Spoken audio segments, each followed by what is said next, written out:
Hi everybody, Sarah at Caddy Girl Garage. Welcome back to the channel.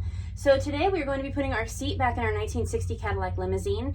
That's been a long time since I took the carpet out. You guys can refer back on my channel to that video. I think it was back in March or something like that. In the cooler months, let's put it that way. We're all sweltering with the heat today. But anyway, got to get it done. So we finally got our transmission back. That was a while ago too. I've just been neglecting putting it back in the car.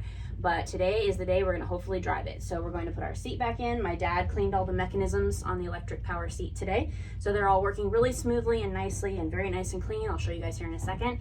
This is our carpet for the front of the car. So we're going to get all this put back in and then hopefully get it backed out of the tent and drive it for the first time today. Thank you guys for tuning into the channel. Let's get started. So here's our nice new carpet, all beautiful and pretty and clean. So I got this from Caddy Daddy, highly recommend them. They actually had to use our old pattern to make these because they didn't have the pattern for a limousine. It's completely different than a sedan or a coupe, obviously. So if you guys refer back to my old video where I took the carpet out of the car, I explain all that. But anyway, here's our completely original seat in excellent condition. The car has so few miles on it. But like I said, my dad cleaned all these mechanisms today, so the seat is working really super smooth and nice. Everything's all clean and lubricated and ready to be put back in the car. So here in a couple minutes, we're going to jump in and I'll show you guys how to put it back, and we're going to drive this beauty for the first time.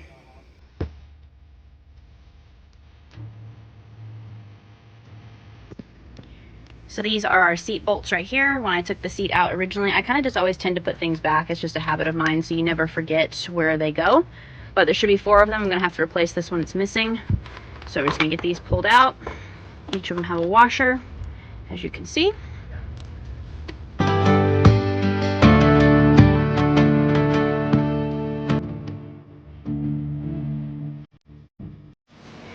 Okay, everybody, it's hot as heck out here. As you can see how dirty the car is. It's been rained on and all kinds of stuff. It needs a good detail. We'll do a video of that too. When we get it out of the tent, we're going to detail it all up nice. But got this trusty fan going. I think that thing is as old as I am. It's been around for every car project we've ever done all my life. But anyway, here's the inside of our car. I'm going to link the video when I took the carpet out so you guys can see that if you haven't already. But like I said, completely original interior. No, it's not perfect. You've got some rips right there on the armrest, but you know, I actually prefer the car this way. I prefer all my cars this way. They tell a story, you know, if these cars could talk. I love the originality of it. They're only original once. Typically when you get the interiors redone, you know, they can do a really good job, but most of the time they can't get them exactly back to factory. But as you can see, our floors in this car are nearly perfect. I've wire brushed everything and all that good stuff. So here's where we're putting our seat back in. I already took the seat bolt out, as you can see. So we are ready to get started. I don't know about anybody else, but I'm completely ready for summer to be over. I hate working on cars out in the heat. It is so annoying.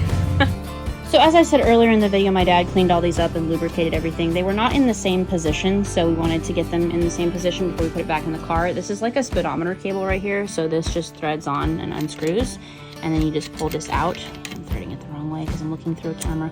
Pull that out, and then we're going to hook it up to a drill. I'll show you guys right now how to make those work manually. So you put on a drill like that.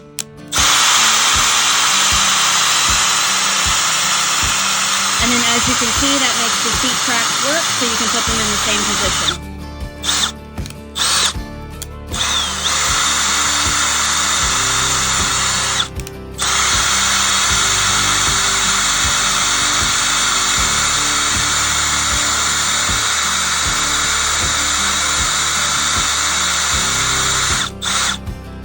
Alright, that's that. So we're going to put that back up here and get this seat moved into the car right now.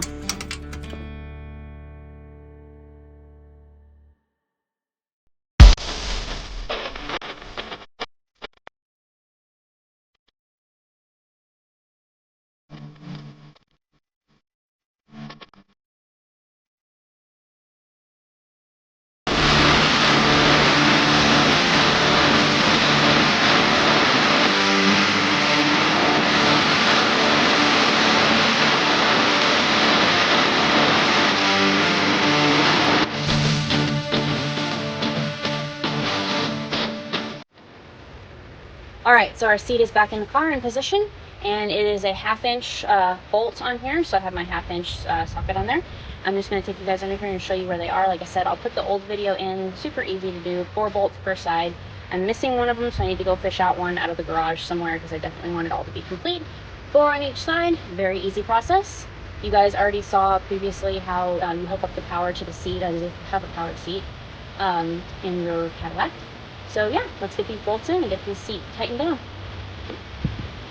Alright, so looking under here, you can see there's your spots right there. Kind of interesting to get your hands in here and get these all set. Good thing I have small fingers. Makes it a little easier for me. All you guys out there with big hands probably might have a problem with this. Typically too, it's a lot easier to get the seat bolts in the back here when the seat is all the way in the forward position. So that was why we used the drill earlier too. And this one's wanting to cross thread on me. Definitely don't want to do that. So I'm going to be here for a few minutes. I'll put it on fast forward so I don't torture you guys sitting here watching me put a bolt in. But like I said, oh gosh darn, I'm going to try this other one over here first. Anyway, much easier to get these 2 back ones in when the seat is in the forward position. So just a little trick of the trade.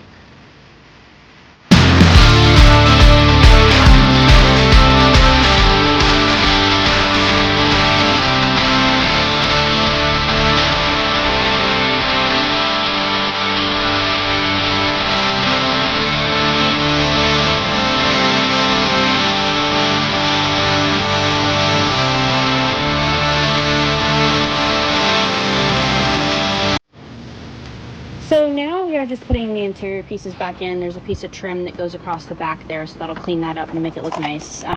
Very fortunate that none of this was ripped or anything like that. It does shrink a little bit over time, so you want to be very careful when you go to stretch this back out if you're dealing with original fabric. It is still pretty soft and supple. It's not really crunchy like most old cars get. So we were lucky with that. And then also too, this leather in the front is called Florentine leather, and it is real leather. It's not vinyl of any kind. They did things right back in 1960.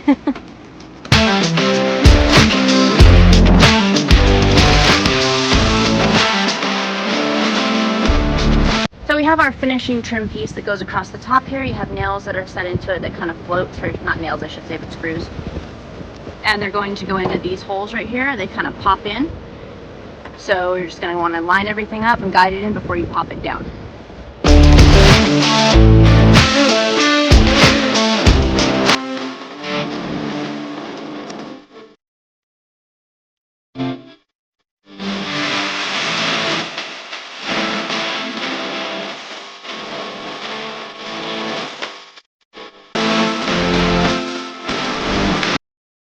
Alright, so we have that trim piece back in now, and then obviously you guys see the gap right here because that's where the divider window comes up and goes down.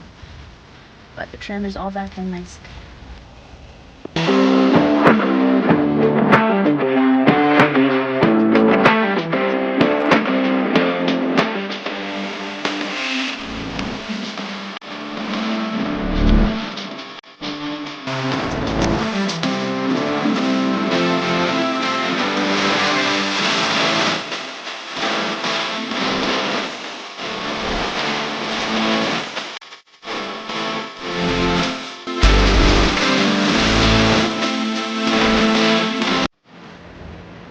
Alright everybody, as you can see we have our seat back in, we have the carpet started on the sides underneath where you put the sill plates.